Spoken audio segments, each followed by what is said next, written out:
Bonjour et bienvenue sur la chaîne YouTube de l'Église évangélique italienne de Marcinelle. Notre culte va pas tarder à commencer. En attendant, permettez-moi de vous inviter sur notre page Facebook EEIM juste ici ou à découvrir notre vitrine Instagram EEIM juste là. Nous serons également heureux de vous accueillir lors de nos cultes en présentiel le dimanche à 10h et lors de nos réunions de prière le jeudi à 19h30. En plus de tout cela, nous organisons des réunions de jeunes les dimanches soirs à 18h, ainsi que des groupes de maison en semaine dont vous obtiendrez toutes les informations via cette adresse mail ou directement via les réseaux sociaux. Retrouvez toutes ces informations à la fin de la vidéo et les liens vers nos différentes plateformes en description ci-dessous. Nous vous souhaitons un bon visionnage et nous avons hâte de vous rencontrer au sein de notre église. À très bientôt.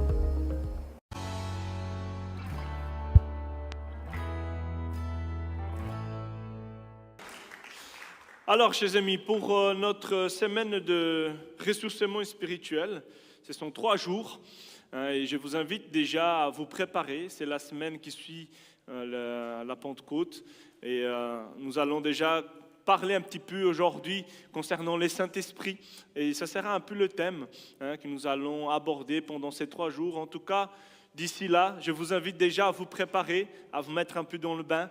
On va voir aujourd'hui à travers la parole qu'il y a toujours une recherche, une recherche et aussi une consacration. Et le Seigneur s'y manifeste toujours au milieu de son Église. Nous allons voir aujourd'hui, mais avant de passer pour le message de ce matin, j'aimerais juste, il y a un témoignage de la part de Xavier et Laetitia. Je vais les inviter à s'avancer, à venir tout d'abord, pour partager ce que le Seigneur a mis à cœur.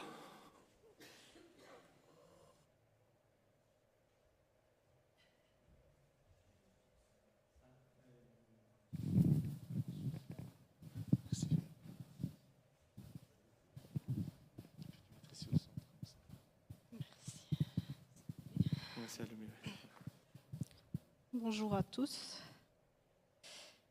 Alors, c'est rien, tu peux laisser. Il y a quelques mois,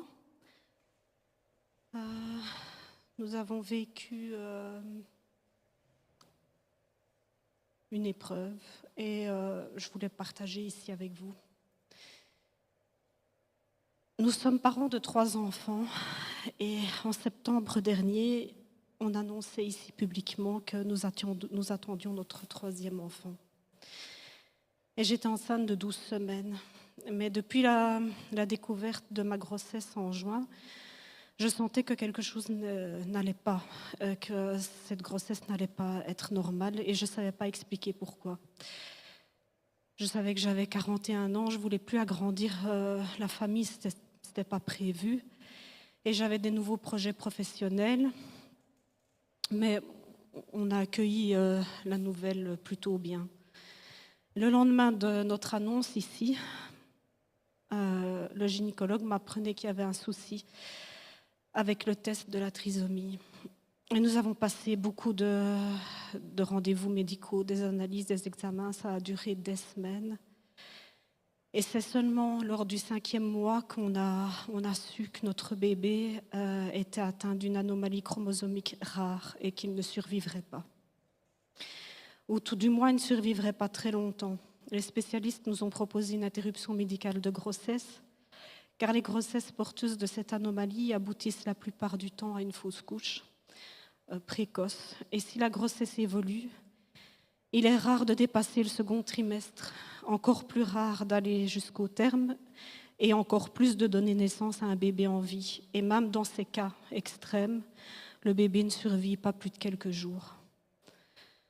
Mais sans même y réfléchir, nous avons naturellement décliné cette proposition d'interruption médicale, car il était hors de question pour nous d'ôter la vie que Dieu avait permis. Lui seul pouvait décider de le laisser vivre ou de le reprendre. Et nos enfants, nos aînés ont été mis au courant très rapidement du diagnostic, car pour nous, il était question de ne rien leur cacher et qu'ils sachent ce qui se passe et ce que ça allait engendrer dans nos vies. Nous avons vécu cette annonce comme un choc Et au début, j'ai beaucoup culpabilisé. J'ai cherché à comprendre pourquoi ça nous arrivait, ce que j'aurais pu faire ou ne pas faire. Mais ensuite, très vite, nous avons décidé de remettre cette situation dans les mains de Dieu. Nous ne nous sommes pas entêtés à réclamer un miracle, ni à demander pourquoi, ou à nous laisser abattre.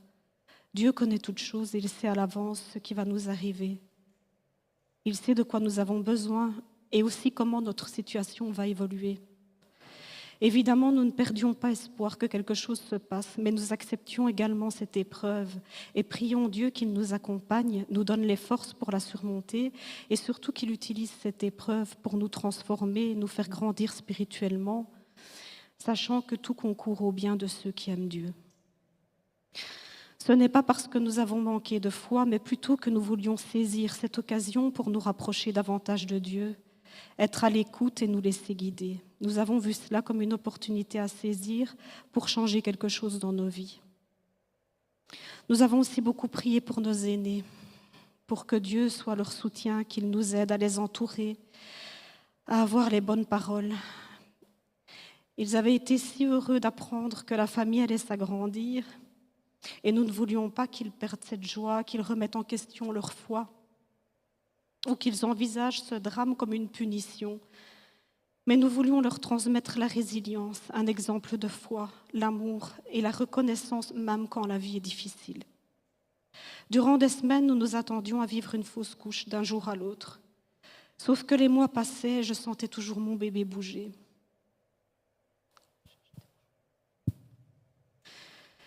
Au fil des rendez-vous médicaux, tous les médecins s'étonnaient que je sois toujours enceinte. On me disait que mon bébé défiait tous les pronostics, car il s'accrochait malgré les nombreuses malformations détectées de mois en mois. Et ils ne comprenaient pas comment il pouvait être encore en vie. Je ne pouvais plus me fier aux pronostics des médecins, je vivais donc cette grossesse au jour le jour, tentant de ne pas trop m'attacher à mon bébé par peur de souffrir. Lors de ces rendez-vous, on nous a systématiquement conseillé de consulter un psychologue du service de médecine fœtale. Mais très honnêtement, nous n'en avions pas ressenti le besoin et cela a été une source de questionnement pour les médecins, qui en plus de se demander pourquoi nous n'avions pas mis un terme à cette grossesse, se sont demandé comment nous pouvions tenir le coup sans aide psychologique. Nous n'avions pas manqué de leur faire part de nos valeurs et de notre foi pour justifier nos choix et notre attitude. Dieu mettait dans mon cœur une paix incompréhensible humainement, il me fortifiait, je ne ressentais pas le besoin de m'épancher auprès d'un professionnel.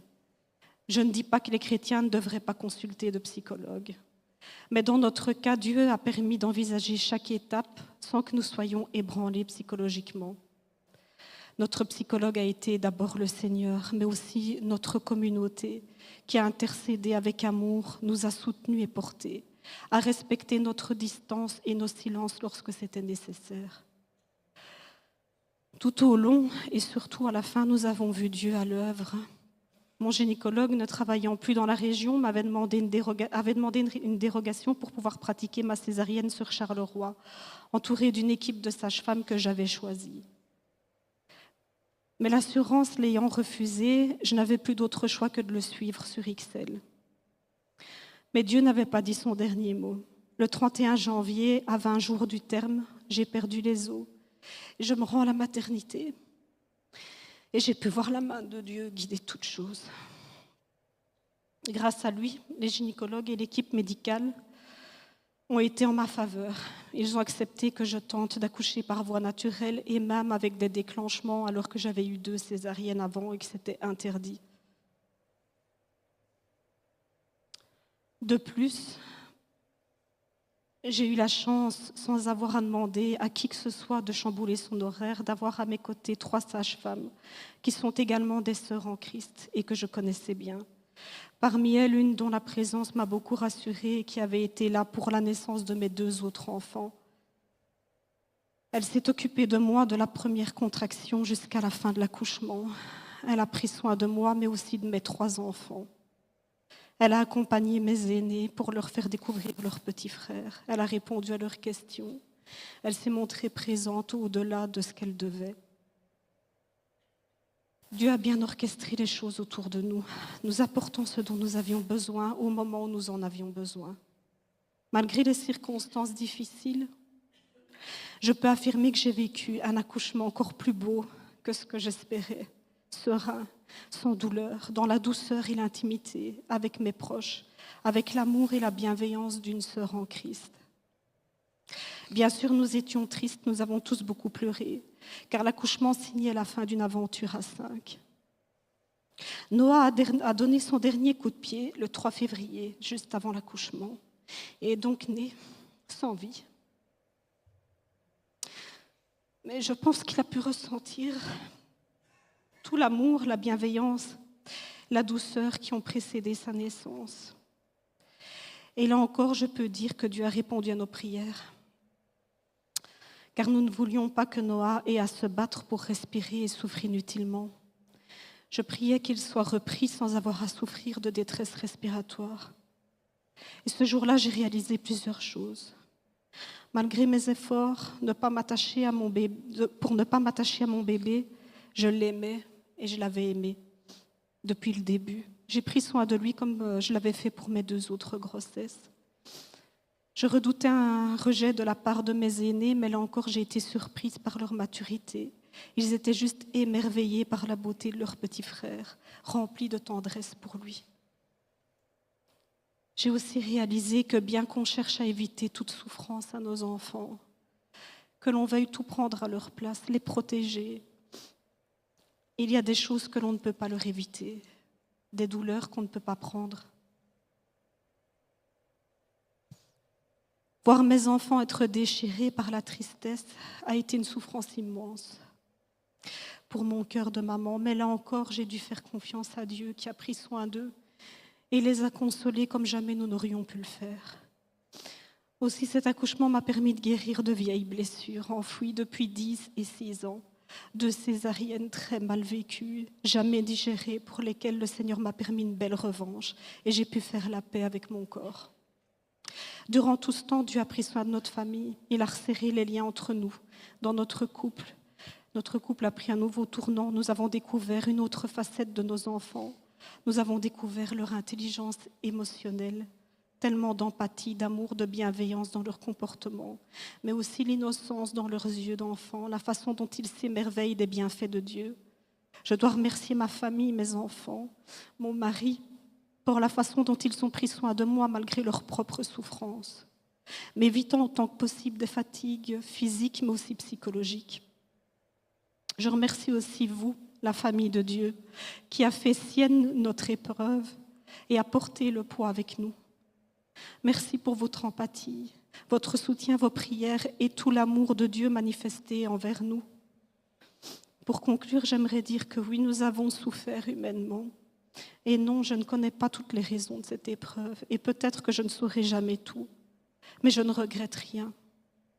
Nous avons été façonnés par cela. Et même si ce n'est pas encore terminé, car tant que nous sommes ici, nous sommes encore en construction. Nous avons vécu des changements positifs. J'ose même dire que nous avons été bénis à travers cette épreuve. Car nous avons vu Dieu à l'œuvre. Son amour, sa fidélité, son égard pour nous ne sont pas conditionnés par nos attitudes, nos actes, ni le niveau de notre foi. Cela va bien au-delà de la compréhension et de l'intelligence humaine. Plusieurs personnes m'ont dit pendant toute cette période que j'étais forte et courageuse. Mais détrompez-vous, ça n'a pas été le cas. J'ai été faible, fatiguée, apeurée. Mais j'ai juste reconnu tout cela devant Dieu en faisant appel à lui pour se charger de mon état. Car moi-même, je n'aurais pas été capable d'endurer jusqu'au bout. Dieu seul m'a rendu capable de supporter, de surmonter, et c'est donc à lui que revient la gloire. Pour reprendre une réflexion qui m'a été faite, Noah est maintenant un ange, et Dieu le savait depuis le début, même avant que je sois enceinte. Dieu m'a donné un ange et il est auprès de son Créateur, et c'est notre consolation. Merci, soyez bénis.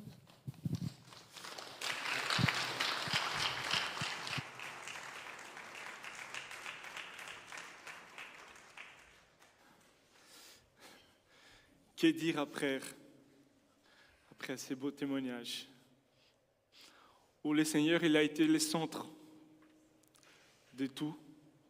Le Seigneur l'a fortifié, le Seigneur l'a rendu forte, ce couple jusqu'au bout. Humainement parlant, c'était pas faisable. Encore cette semaine, j'entendais je ne sais pas comment les gens qui ne croient pas en Dieu arrivent à surmonter certaines drames de la vie. Chers amis, j'aimerais juste qu'on puisse s'y lever et prier pour ce couple qui a été un exemple de foi pour nous, pour d'abord sa famille, pour beaucoup qui n'ont pas compris le choix de garder cet enfant jusqu'à la fin.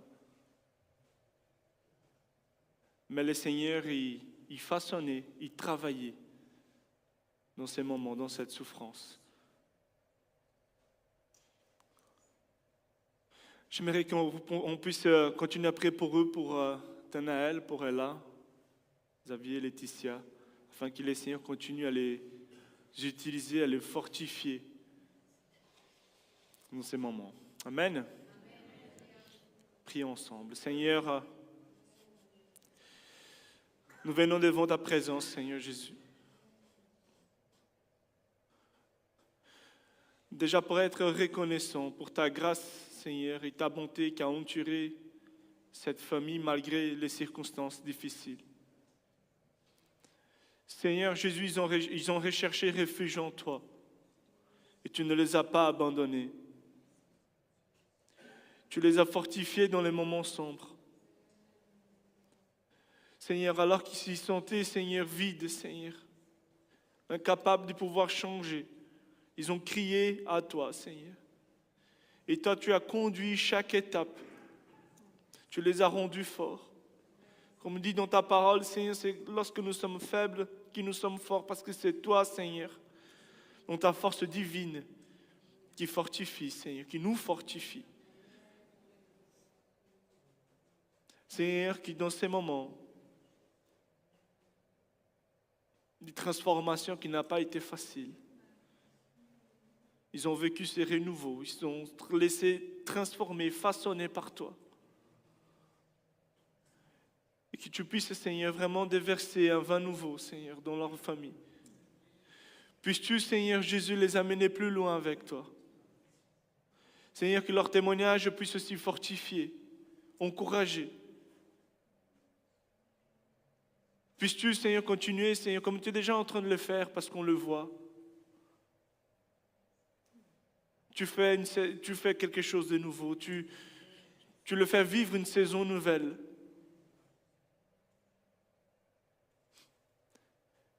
Que cette famille puisse continuer à garder, Seigneur, les yeux fixés sur toi au long du chemin.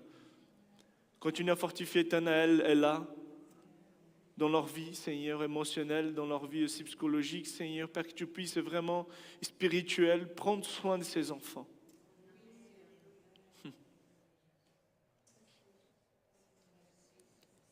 Parce que malgré tout, Seigneur, c'est vrai, ils ont gardé cette belle image, Seigneur Jésus, de Noah, Seigneur, dans leur cœur. Et je dis encore une fois, par là, tu es venu apaiser les cœurs, Seigneur, des Xavier et Laetitia. Tu étais, Seigneur, au contrôle de toutes choses. Et nous te bénissons pour tes grâces, pour ta grâce et ta bonté, au nom de Jésus. Amen. Amen. Le Seigneur soit loué.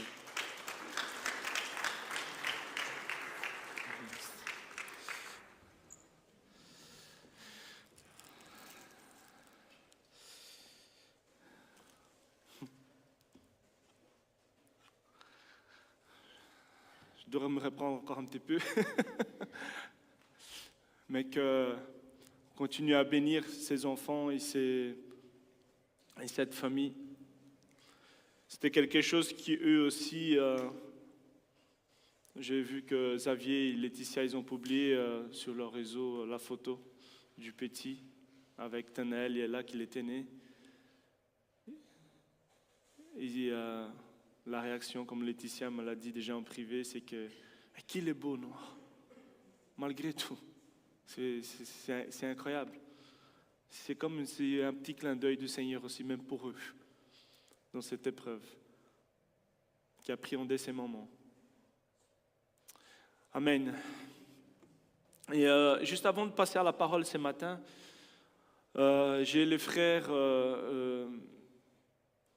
Freddy de l'association Gédéon qui va nous faire une très courte présentation. Très courte. Donc Freddy, en fait, c'est, pour ceux qui ne le connaissent pas, la majorité on le connaît, hein, donc il distribue des Bibles avec l'association Gédéon. D'accord, donc il va un peu dans Charleroi, il y a plusieurs équipes, et des frères Damien Novinci aussi, il fait partie de ces groupes, et donc il distribue, et Xavier aussi également. Et donc voilà, il vient juste présenter un Nouveau Testament,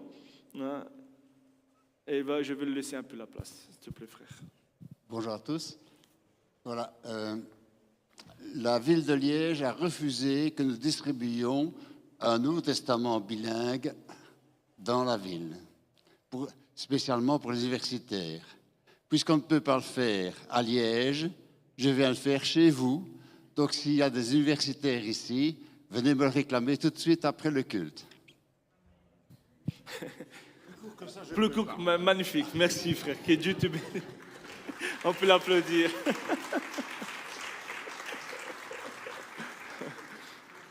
Merci beaucoup, mon frère Freddy.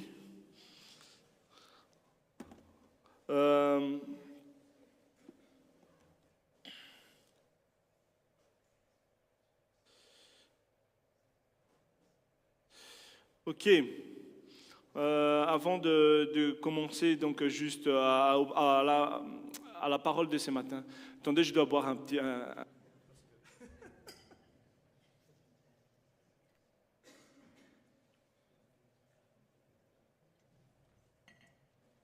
Voilà, c'est parti. Alors, donc avant de partager la parole de ce matin, j'aimerais juste remercier chacun d'entre vous pour l'aide lors du culte des baptêmes dimanche passé, l'équipe qui est venue nettoyer, tous ceux qui sont venus mettre en place aussi avant, pendant. Et nous avons eu aussi également vendredi une très belle soirée aussi avec l'association Portes Ouvertes qui travaille auprès des chrétiens persécutés. Ceux qui étaient présents, vous avez été fortifiés ces soirs-là? Oui, c'était vraiment percutant, c'était parlant aussi. On continue à prier pour cette belle œuvre. Amen. Et justement, j'aimerais donner suite à notre thème du mois. Nous sommes en train de voir être disciple de Jésus-Christ. Et justement, être disciple de Jésus-Christ, c'est aussi, chers amis, passer par un renouveau. C'est vivre un renouveau. Et c'était une immense joie pour chacun de nous, pour l'Église, de pouvoir célébrer le culte des baptêmes dimanche passé, où des personnes ont décidé, hommes et femmes ont décidé d'y vivre de manière symbolique ces renouveaux. Mourir avec Christ, mais aussi ressusciter avec lui pour marcher en nouveauté de vie. C'est ça ce qui symbolise le baptême. Et justement, les textes que nous allons lire aujourd'hui se trouvent en Marc, chapitre 2, et nous allons lire du verset 18 à 22. Et c'est paroles de Jésus. Jésus va donner 3 images dans ces peu de versets-là. Et dans ces images-là, il va nous inviter à vivre un renouveau. Donc je vous invite à prendre Marc, chapitre 2, verset 18 à 22.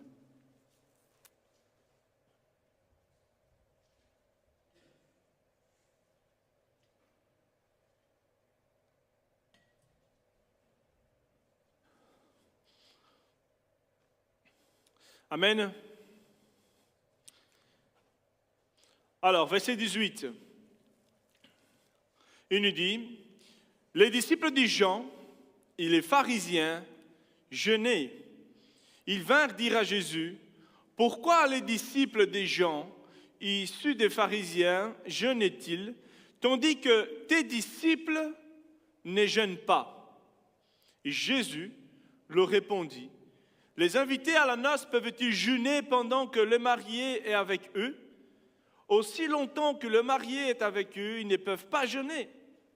Les jours viendront où le marié leur sera enlevé, et alors ils jeûneront durant ces jours-là. Verset 21. Personne n'écoute un morceau de tissu neuf sur un vieil habit. Sinon, la pièce neuve ajoutée arrache une partie du vieux. Et la déchirure devient pire. Verset 22. Et personne ne met du vin nouveau dans les vieilles outres, sinon les outres éclatent, et les vins coulent, et les outres sont perdues. Mais il faut mettre les vins nouveaux dans des outres neufs. Amen. Jusque-là, nous pouvons voir, chers amis, déjà 3 images. Celle du mariage, celle de l'habit, mais aussi celle des outres nouvelles, vins nouveaux. Et justement, chers amis, Jésus utilise ces images, vraiment 3 images puissantes, pour nous faire comprendre que la vie de disciple, ce n'est pas une amélioration de l'ancienne vie qu'on menait. La vie des disciples, chers amis, c'est surtout un changement radical, une transformation profonde, une nouvelle vie qui ne peut plus rentrer dans des anciens cadres. Et à travers ces images, Jésus nous invite à vous et à moi à vivre un renouveau spirituel dans notre vie afin d'être ses disciples. Et ce matin, nous allons directement au vif du sujet. J'ai un peu beaucoup à parler aujourd'hui parce que le Seigneur m'a mis à cœur. Et justement, la première question, les premiers points, la première vérité que j'aimerais souligner ce matin, c'est que pour vivre un renouveau dans notre vie, nous devons tout d'abord suivre les programmes de Dieu et non les nôtres. Je m'explique. On peut voir que les disciples des Jean, les pharisiens, ils jeûnaient. Ils suivaient leur programme de tous les jours. Leur programme religieux. Ils étaient là. Ils pratiquaient régulièrement. On peut lire dans des commentaires que, en fait, c'était surtout les lundis, les jeudis, que ces personnes-là ils jeûnaient souvent. C'était devenu comme une sorte d'épreuve de spiritualité. Je jeûne, je suis quelqu'un de spirituel. C'était vraiment devenu cela. Mais pendant que tout ce monde jeûnait, qu'est-ce qu'il fait Jésus avec ses disciples? Il est à table. Pépère. Faisait une grillade, un barbecue, je ne sais pas. Peut-être un camembert au feu, au barbecue. Je ne sais pas s'il mangeait, mais c'est bon. En tout cas, Jésus il était là à table et le contexte nous montre que Jésus, en plus d'y manger, il ne jeûnait pas, mais en plus d'y manger, il était chez Matthieu, un collecteur d'impôts. Quelqu'un qui était vraiment, par les religieux de l'époque, vraiment traité comme un traître. C'était un juif qui était devenu collecteur d'impôts. Il était ami de Rome. Et justement, imaginez un peu, on voit que cela dérange. On vient poser cette question à Jésus, mais ce n'était pas vraiment une question, c'était vraiment une critique déguisée. Et alors ils vont dire, pourquoi tes disciples ne jeûnent-ils pas comme nous? Pourquoi vous êtes en train de rigoler, de célébrer? Et justement, Jésus il va ne pas se laisser piéger, chers amis. Qu'est-ce qu'il fait? Jésus il va répondre avec cette image, il va dire, les amis de l'époux peuvent-ils jeûner pendant que l'époux est avec eux? Aller au mariage en train de jeûner, c'est un peu insensé. Et c'est un peu l'image que Jésus fait. Les amis de l'époux, les disciples là, peuvent-ils jeûner pendant que l'époux est avec eux? Donc Jésus utilise vraiment cette image qui à l'époque tout le monde comprenait directement. Dans la tradition juive, un mariage était un événement de grande joie, était célébré vraiment sur plusieurs jours. C'était un moment festif, entouré des proches, de la famille. Et dans un mariage, bien évidemment, il y a l'époux, les mariés, il y a ses amis, il y a la fiancée. Et quand Jésus s'y présente comme l'époux, il était en train, chers amis, de révéler quelque chose de profond. C'est comme s'il est en train de dire, là, ces religieux qui comprenaient très bien ce qu'il voulait dire, je suis celui que Dieu a promis depuis toujours, je suis le Messie, je suis votre sauveur. Vous m'avez attendu comme une jeune fiancée attend les jeunes époux. Eux, ils attendaient ça. Mais maintenant que l'époux s'y trouvait devant eux, devant leurs yeux, au lieu de célébrer, au lieu de s'y réjouir, ils n'ont pas reconnu, ils n'ont pas accueilli Jésus. Et frères et sœurs, c'est comme si la venue de Jésus sur terre auprès de son peuple, c'était un moment de joie, c'était une célébration, une fête, comme un magnifique mariage. D'ailleurs, encore aujourd'hui, on garde dans notre société le fait que les mariés, ils vont chercher l'épouse, justement chez elle, pour pouvoir célébrer ces mariages. C'est justement aussi le fait que Jésus vient aussi chercher l'Église, son peuple. C'est une manière aussi symbolique. Et donc, chers amis, au lieu de justement s'y réjouir, ils étaient en train de jeûner. Et les jeûnes, chers amis, dans la Bible, c'est bien souvent un moment d'humiliation devant Dieu, de tristesse. On pleure devant Dieu en demandant sa grâce. Et en fait,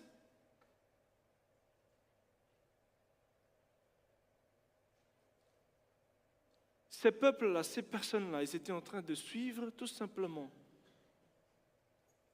leur programme comme s'ils allaient les dimanches matins, leur habitude qu'ils avaient pris au long des années.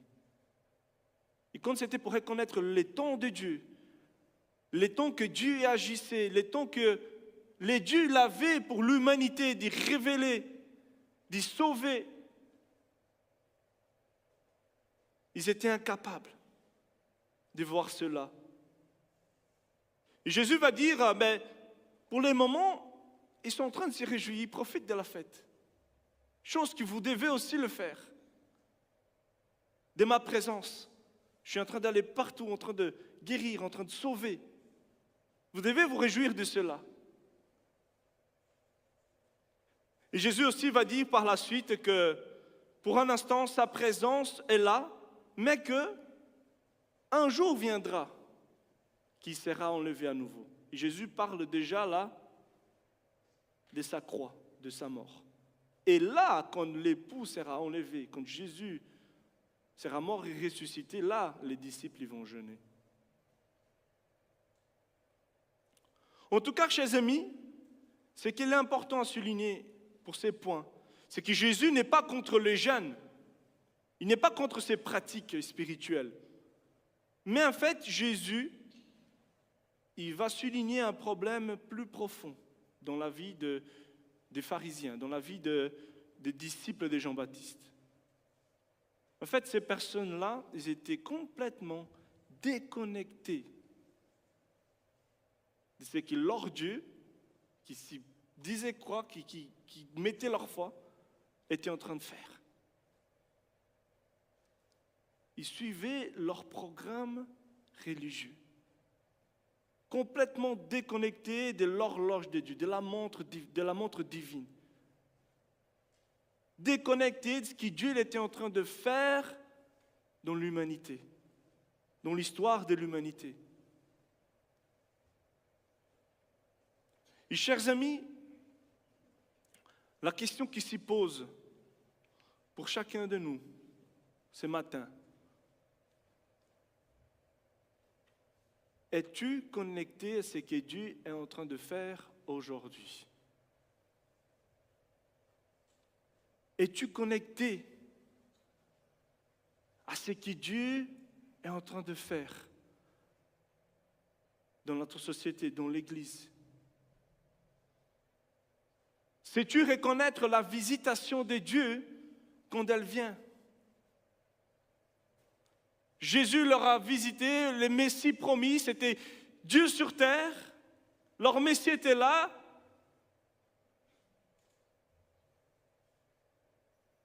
Mais ils n'ont pas saisi cette opportunité, ces moments. Aujourd'hui, est-ce que nous arrivons à reconnaître cela? As-tu laissé ton quotidien, ton fonctionnement étouffer la nouveauté de l'esprit dans ta vie? Permets-tu encore à Dieu de t'enseigner? Ou es-tu coincé dans ce que tu connais déjà. Chers amis, en tant que disciples de Jésus-Christ,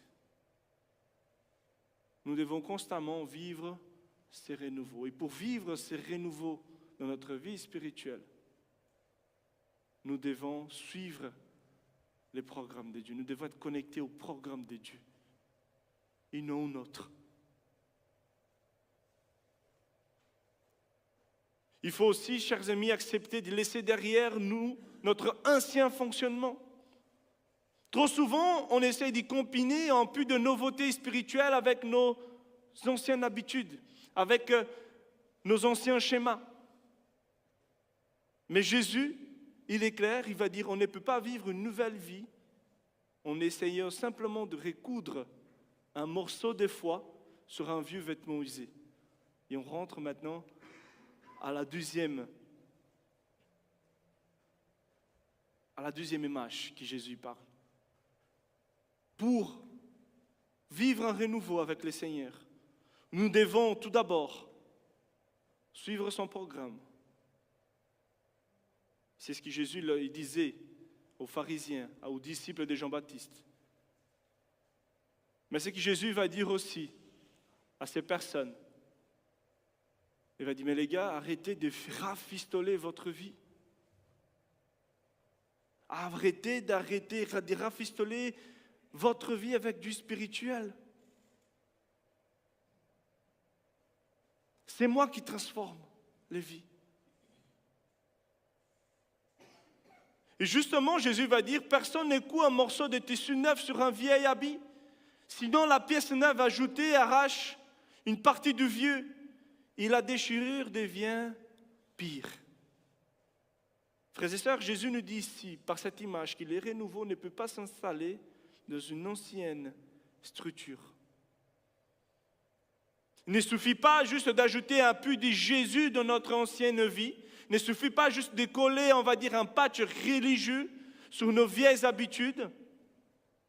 Pourquoi? Parce que ça ne marche pas. À un moment donné, les neufs tirent sur les vieux et tout finit encore par être plus abîmé. Comme Jésus nous le montre dans cette parabole. Et en fait, chers amis,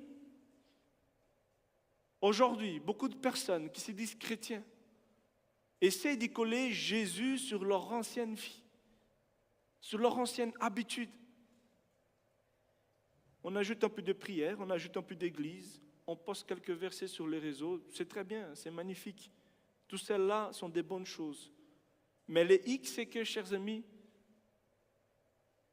on garde des vieilles attitudes. On garde des vieilles pensées. On garde malgré tout des vieux comportements.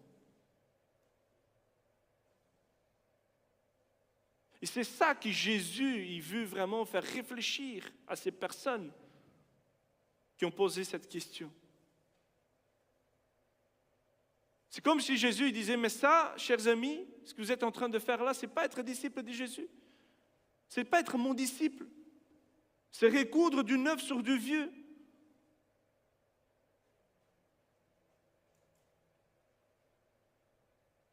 Vous savez, chers amis, ceux qui vivent de cette sorte, ceux qui essaient d'y mettre des patchs spirituels dans leur vie, à un moment donné, s'ils sont déchirés intérieurement, il n'y a rien à faire. Parce que ça ne colle pas. Ça ne peut pas marcher. Tu veux suivre Jésus, mais tu ne veux pas renoncer à tes habitudes, à ton confort, à ton fonctionnement passé. Tu vis dans un tiraillement constant entre ce que Dieu t'appelle à faire, à être, et ce que tu refuses de laisser tomber. Et résultat, tu n'es pas renouvelé. Tu ne donnes pas la place au nouveau de Dieu.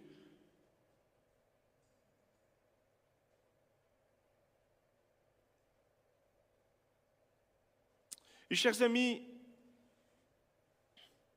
c'est un peu ce que l'apôtre Paul exprime en Éphésiens 4, 22. Jésus ne nous appelle pas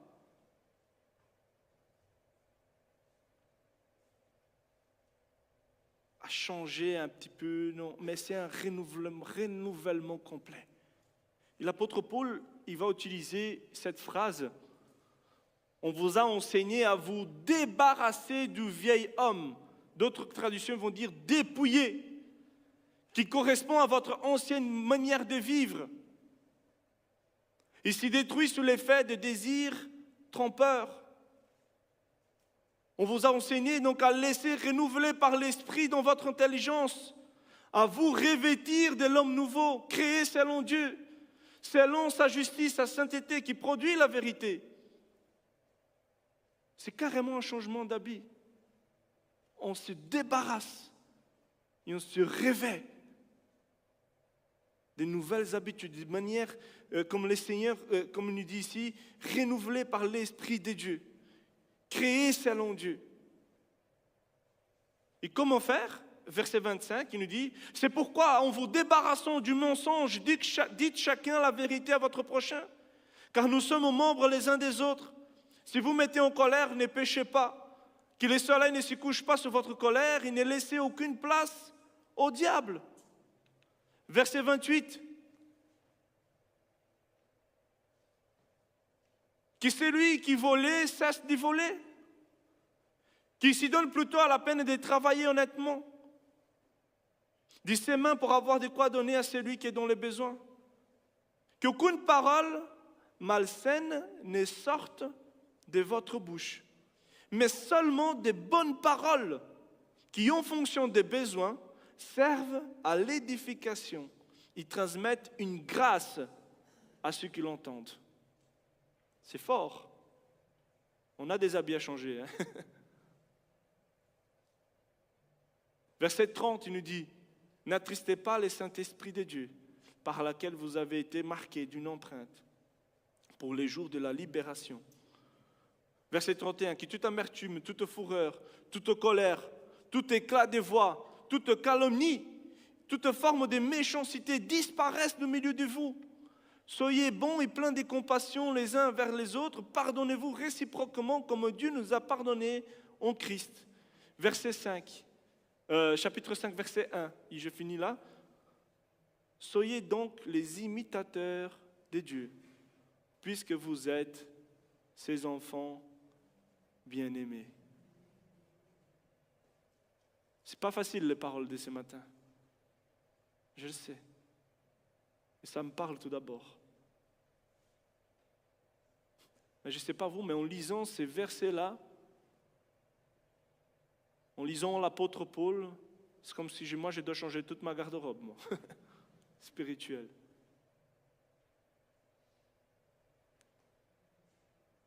Frères et sœurs, c'est que Dieu veut faire avec vous et moi. Il veut vraiment arracher notre ancienne manière de vivre. Juste pas, c'est pas recoudre ou raccommoder, non.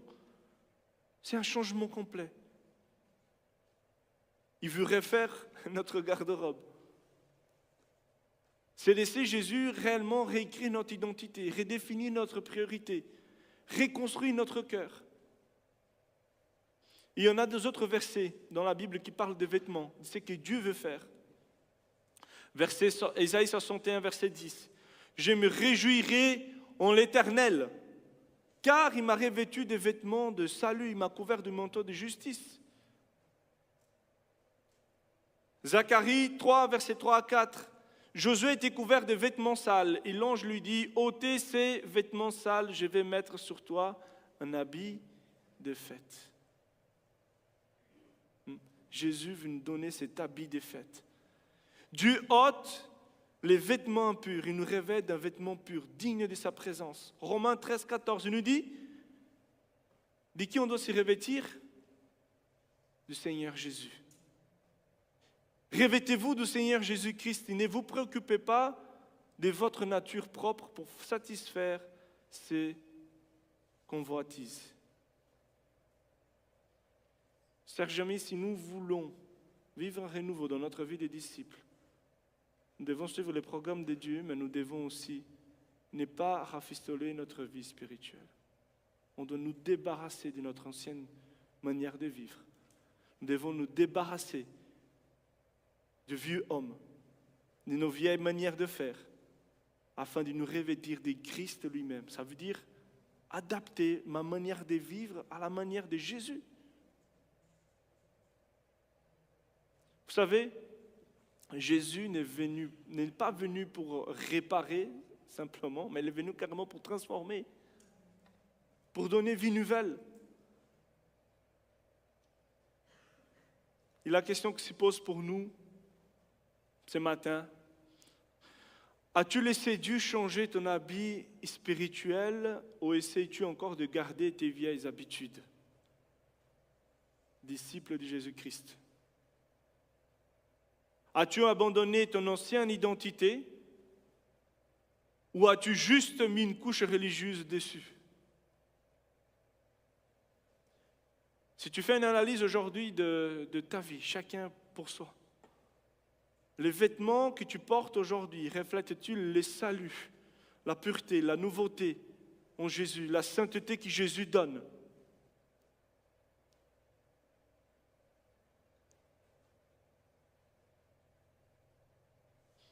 En tout cas, chers amis,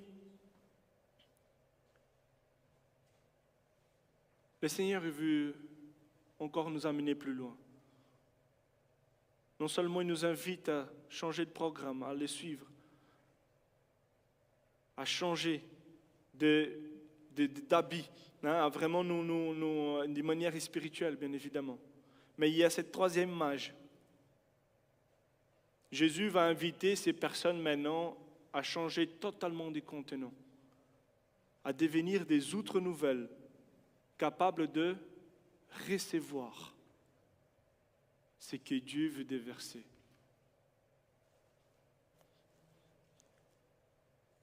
Est-ce qu'aujourd'hui tu es prêt à recevoir ce que Dieu veut déverser sur ta vie? On veut plus de Dieu, c'est légitime. On veut que le Seigneur nous utilise, c'est légitime. On veut être des témoignages, c'est légitime, c'est très bien, il faut rechercher ces choses. Sommes-nous prêts, chers amis, à recevoir de Dieu? Sommes-nous prêts? Justement, c'est ce que Jésus va les inviter. Nous devons être transformés pour accueillir le nouveau de Dieu dans nos vies. Il va dire, personne ne met du vin nouveau dans les vieilles outres, sinon les outres éclatent. Les vins coulent et les outres sont perdues, mais il faut mettre les vins nouveaux dans les outres neufs. Encore une image qui pour l'époque, c'est très parlant. À cette époque, on conservait les vins dans des outres, comme des poches en cuir, cousues, bien souples, mais fragiles. À l'époque, c'était plutôt celle du gauche. Là, c'est un peu l'évolution par la suite. Mais c'était plutôt celle des gauches, là, où ils gardaient leur vin. Et ces outres, chers amis, avec le temps, devenaient rigides, dures, fissurées. Et si on y mettait vraiment du vin nouveau là-dedans, les vins nouveaux fermentent, ils bougent. Ils finissaient par éclater. Tous les vins étaient perdus, mais l'outre aussi. C'était une image déjà très parlante à l'époque. Et Jésus va dire, pour recevoir du vin nouveau, il faut des outres neufs.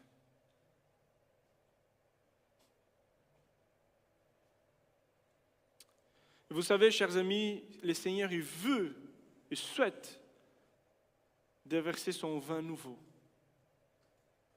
Il souhaite déverser sa bénédiction. Mais tout d'abord, ce que le Seigneur s'intéresse, c'est que nous soyons des outres neufs. C'est nous transformer d'abord. C'est nous rendre aptes à recevoir plus de lui. Le Seigneur ne veut pas seulement changer ton vocabulaire, mais il veut changer les contenants, ton cœur, ton caractère, ton identité. Jésus ne veut pas simplement changer ton agenda du dimanche matin, mais il veut transformer ton être entier.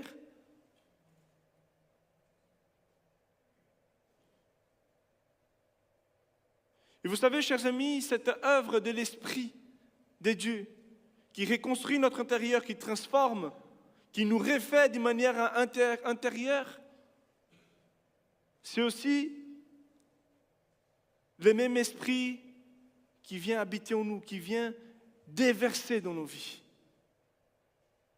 On va voir plus loin. 2 Corinthiens 5, 17, il nous dit, « Si quelqu'un est en Christ, il est une nouvelle créature. Les choses anciennes sont passées, voici, toutes choses sont devenues nouvelles. » Nouvelle créature. Nouvelle personne. Aussi en Ézéchiel, c'était une promesse qui s'est accomplie en Jésus. Ézéchiel 36, versets 26-27. « Je vous donnerai un cœur nouveau. Je vous mettrai en vous un esprit nouveau. Je retirerai de votre corps les cœurs de pierre. » Nous avions tous un cœur de pierre avant Jésus. Il va dire, je vous donnerai un cœur de chair, une transformation. C'est mon esprit que je mettrai en vous. Ainsi, vous pouvez suivre mes prescriptions, garder et respecter mes règles.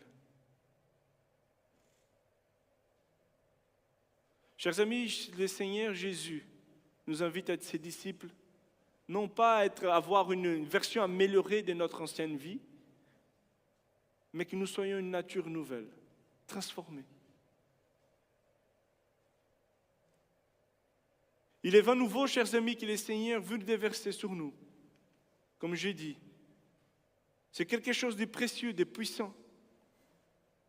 Le Saint-Esprit transforme nos vies, mais le Saint-Esprit aussi, qu'est-ce qu'il nous dit, Paul? Soyez au contraire remplis de l'Esprit. En fait, c'est comme si les vins nouveaux, là, de l'Esprit, c'est presque tous les jours. C'est de manière constante. Chercher les nouveaux de Dieu, les révélations de Dieu. Chercher à être guidé par Dieu, c'est de manière constante. C'est une vie divine, dynamique, vivante. J'ai pris l'exemple de l'apôtre Pierre en acte 2. On peut voir que l'apôtre Pierre, il était constamment alimenté dans sa vie spirituelle. Avant la Pentecôte, qu'est-ce qu'il a fait, Pierre? Il était confus, impulsif. Pierre, il a aussi régné le Seigneur pendant 3 fois. Mais une fois qu'il a été transformé, une fois qu'il s'est laissé transformer par Jésus, une fois que Jésus, qu'il est ressuscité, qu'il l'a retrouvé, qu'il a été le voir, qu'il dit « Pierre, tu m'aimes », qu'il s'est laissé transformer, guérir. On peut voir en acte 2 que Pierre, il va être rempli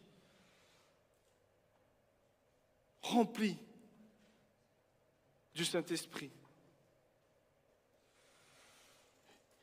Acte 2, versets 4, 11 et 14, il nous dit « Ils furent tous remplis du Saint-Esprit, se mirent à parler en d'autres langues, selon que l'Esprit leur donnait de s'exprimer. Nous les entendons parler dans notre langue des merveilles de Dieu. Et alors Pierre, debout avec les 11 disciples, éleva la voix.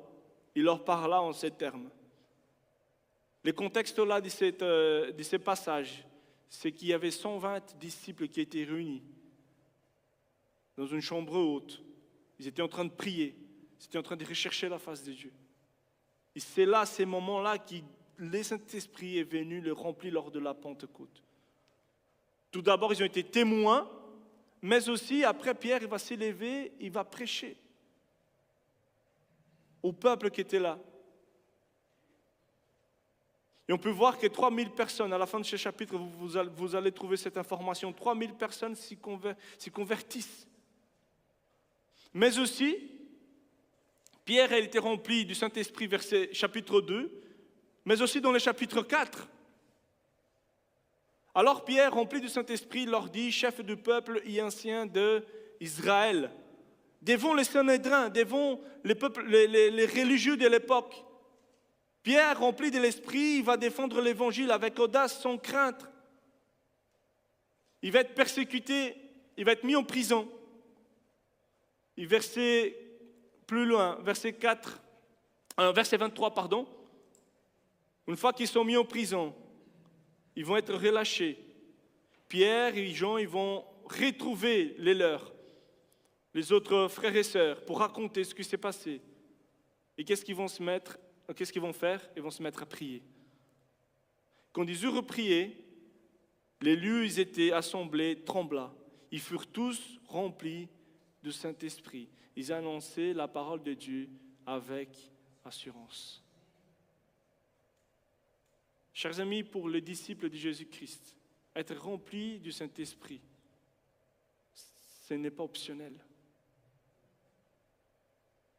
C'est impératif. Il est essentiel pour pouvoir vraiment faire l'œuvre de Dieu d'une manière efficace. Pierre va recevoir un renouvellement de l'esprit après la persécution pour annoncer Dieu avec assurance, pour annoncer l'évangile. Et le Saint-Esprit, dans ce renouvellement-là, c'est comme si Pierre recevait du vin nouveau de Dieu à chaque fois, qui va l'équiper pour chaque étape suivante, pour le service, pour la prédication, pour le courage, pour le discernement.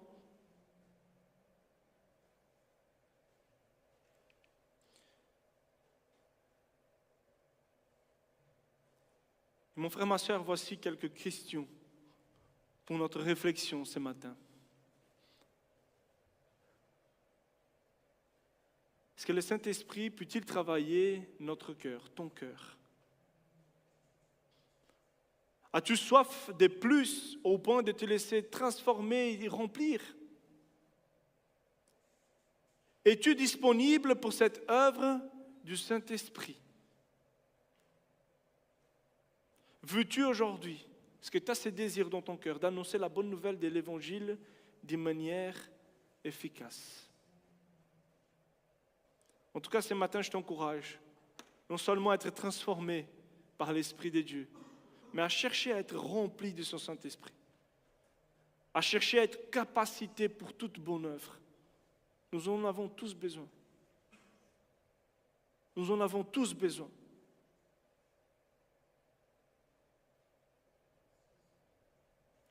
Ma prière, chers amis, est qu'on puisse vraiment nous laisser transformer afin de recevoir plus de Dieu dans notre vie, un nouveau de Dieu dans notre vie. J'arrive à ma conclusion. Je vais inviter l'équipe des louanges à venir.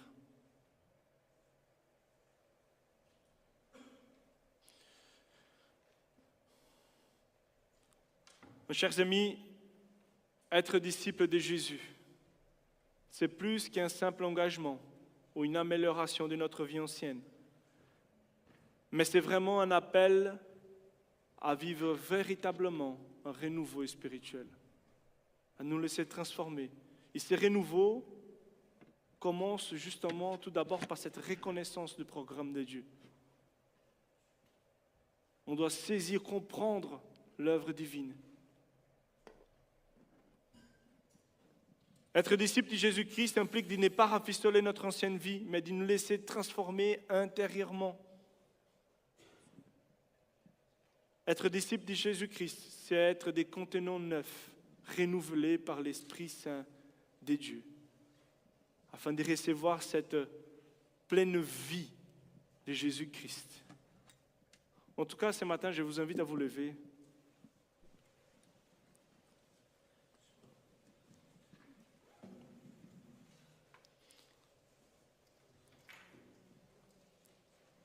Ce matin, c'est entre toi et Dieu, dans ces moments de réflexion. Qu'on puisse vraiment juste se remettre entre les mains de Dieu. Qu'aujourd'hui, ta prière puisse, Seigneur, je suis vraiment prêt à abandonner mon ancienne façon de travailler, mon ancienne façon de faire, pour me laisser renouveler, guider, transformer, rempli par toi.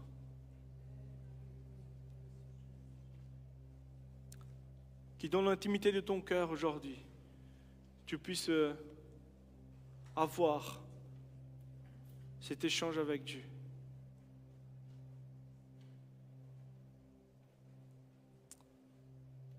Seigneur, que tu puisses bénir ton peuple ce matin. Que tu puisses aujourd'hui vraiment, Père, continuer à transformer des vies. Qu'aujourd'hui on puisse vraiment réaliser, Père,